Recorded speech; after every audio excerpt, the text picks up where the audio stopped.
भीष्म गीता में अर्जुन को भगवान भीष्म पितामह बाणों के सैया पर पड़े रहकर कहते हैं, अरे अर्जुन, 4 तरह का भोजन बेकार होता है। पहला, जिस भोजन की थाली को ठोकर लग गई वो नाली में पड़े हुए कीचड़ के बराबर होता है। दूसरे नंबर का भोजन, जिस भोजन की थाली को कोई लांग कर चले गया वो भोजन भ्रष्टा के बराबर होता है, गंदगी के बराबर। तीसरे नंबर का भोजन, जिस भोजन की थाली में बाल पड़ा हो, केश पड़ा हो, वो दरिद्रता देने वाला होता है। और चौथे नंबर का भोजन अर्जुन, अगर पति और पत्नी अगर एक ही थाली में भोजन कर रहे हैं तो वो मदिरा के तुल्य होता है। यदि पति और पत्नी एक ही थाली के अंदर बैठकर भोजन कर रहे हैं तो वो मदिरा के तुल्य है। भीष्म गीता कहती है, अर्जुन, पति के जीवने के बाद अगर पत्नी उसी थाली में भोजन करती है तो चारों धाम के प्रसाद से बड़ा महाप्रसाद बन जाता है। और यदि पति और पत्नी का नियम है कि हम दोनों तो साथ ही भोजन करते हैं तो हाथ जोड़कर निवेदन है, साथ भोजन करो, मना नहीं है, 2 थाली अलग अलग लगाओ। पर पति के साथ बैठकर एक थाली में खाना रोज प्रतिदिन मदिरा को निगलने के बराबर है। मदिरा को कई लोग कहते हैं एक ही थाली में भोजन करो तो प्रेम बढ़ता है, प्रेम बढ़ता है।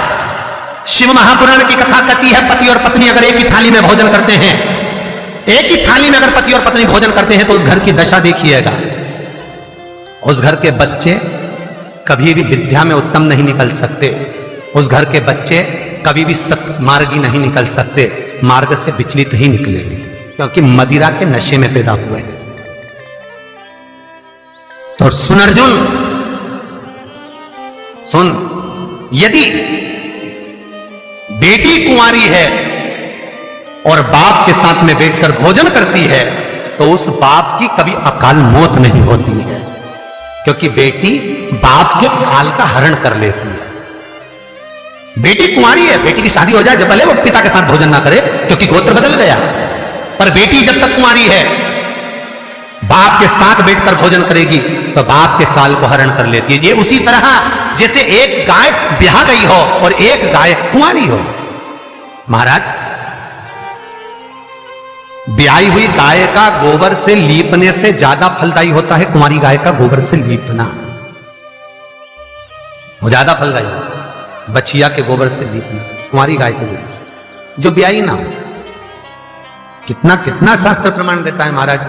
कई लोग दुखी भी हो रहे होंगे आज हमारी कथा सुनकर कि भगवान गुरु जी आपने कह दिया कि एक थाली में भोजन मत करो और हम तो इतने साल से करते हुए आ रहे हैं और अलग अलग करेंगे और ऐसा और वैसा। कई लोग तो चैनल ही बन। शिव महापुराण की कथा कहती है, यदि आप भगवान विष्णु के मंदिर गए हो, सत्यनारायण भगवान के मंदिर गए हो, राम मंदिर गए हो, कृष्ण मंदिर गए हो, दत्त मंदिर गए हो, किसी भी देवता के मंदिर में जाते हो, वहां का प्रसाद आप 15 दिन 20 दिन तक रख सकते हो, पर शंकर का प्रसाद रात भर नहीं रखा था। क्यों? क्योंकि शंकर का प्रसाद एक दोपहर संध्या तक आपका है, रात्रि को 9:15 तक शंकर का प्रसाद आपका है साहब।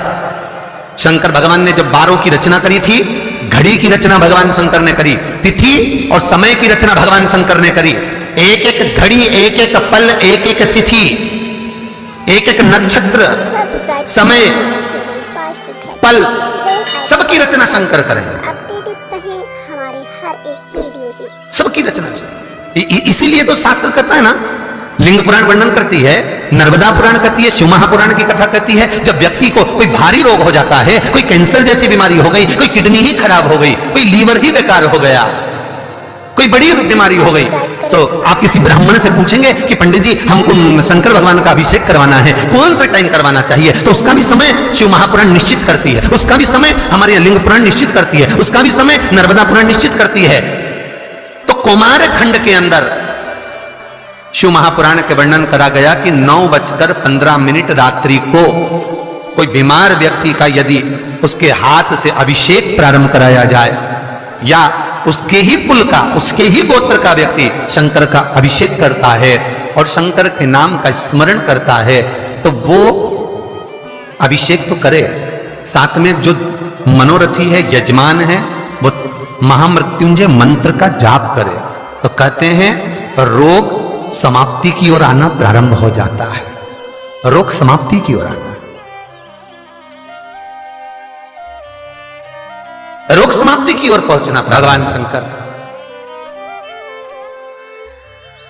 कि पावन कथा कहती है, एक कलश के अंदर महाराज दूध ले लीजिए, उसमें काली तिल्ली डाल लीजिए, थोड़ा सा आंवला, सूखा आंवला बाजार में मिलता है, उसको डाल दीजिए।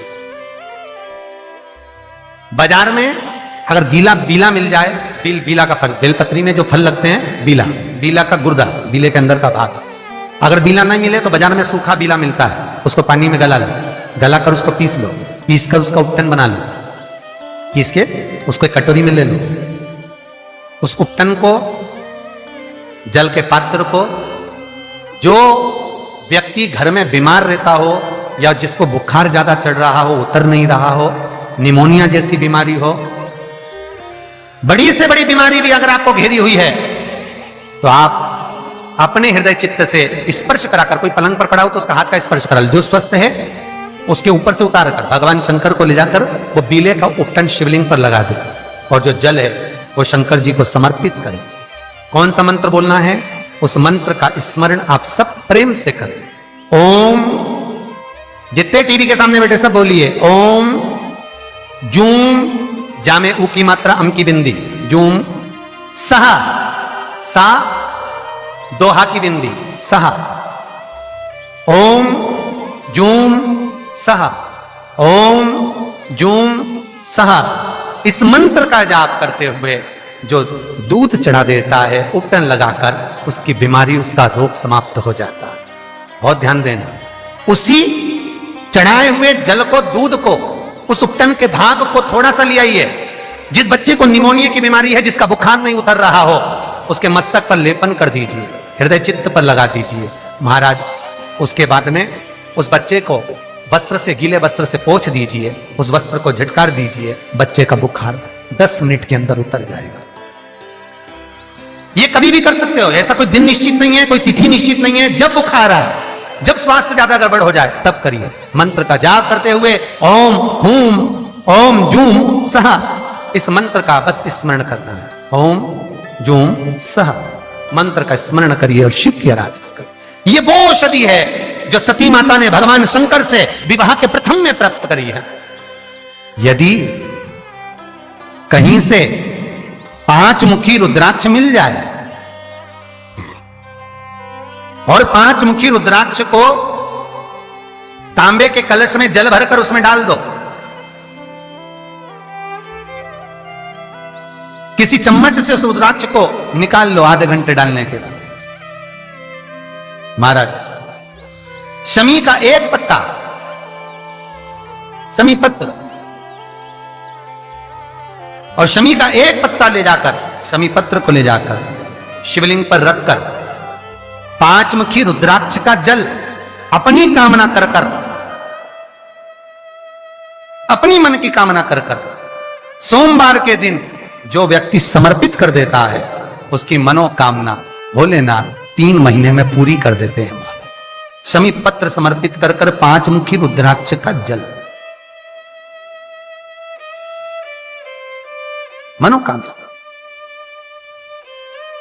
और एक बहुत सुंदर बात वर्णन करूंगा। रुद्राक्ष को सिद्ध करने का तरीका है शंकर के शिवलिंग पर रखकर उसका अभिषेक करना और फिर उसको धारण करना। कई लोग पूछते हैं रुद्राक्ष पहनने का तरीका क्या है? शिव को समर्पित कर कर मंत्र का जाप, आपको मंत्र बताएं, उसका स्मरण कर कर फिर अभिषेक पूजन कर कर फिर धारण। एक छेदित रुद्राक्ष होता है जिसमें छेद होता है या छेद करा जाता है, एक बिना छेद का रुद्राक्ष होता है जिसमें छेद नहीं होता। जिस रुद्राक्ष में छेद नहीं होता वो कार्य में सिद्धि अधिक देता है, सिद्धता प्रदान करता है, वो खंडित नहीं कहलाता। बड़ा रुद्राक्ष उसमें छेद करा जाता है तो वो खंडिता का भाव आ जाता है, पर जिस रुद्राक्ष में छेद नहीं होता वो पावर ज्यादा देता है, प्रबलता ज्यादा देता है, सुख ज्यादा देता है। श्री शिवाय नमस्तुभ्यं, श्री शिवाय नमस्तुभ्यं, श्री शिवाय